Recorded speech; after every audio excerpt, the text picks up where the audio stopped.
ibrahim arinta beledweyne maxaanu ka ognahay sababta ay ciidamada loo geeyay halkaasi sida ay noo sheegeen ila ku sugan beledweyne saaka dhowr diyaaradood oo ka tagay magaalada muqdisho ayaa tagay magaaladaasi kuwaas oo siday ciidamada gaarka ah ee la yiraahdo haram cad ee ka tirsan booliska Soomaaliya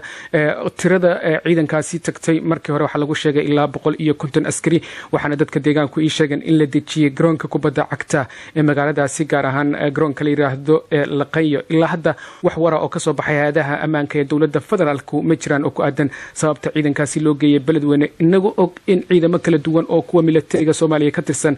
sidoo kale booliska iyo ciidamada midowga Afrika oo waliba ka socda dalalka Djibouti iyo Ethiopia inay magaaladaasi joogaan sababta ciidamadan kale loogu baahday ee gaarka ah ee haram cad in magaaladaasi loo geeyo dadweynuhu aragtiyo kala duwan ay arintaasi ka bixinayeen beledweyne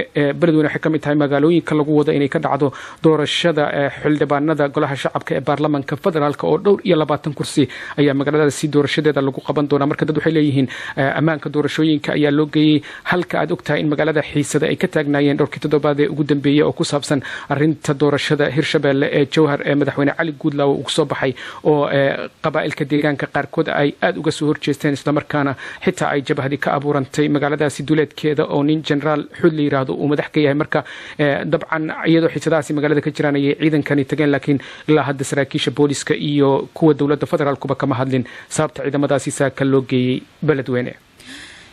waa hagaag ibrahim aad baad u mahadsan tahay kaas waxa uu ahaa wariyahayaga magaalada muqdisho ibrahim maxamed aadan oo qadka toos ugu jiray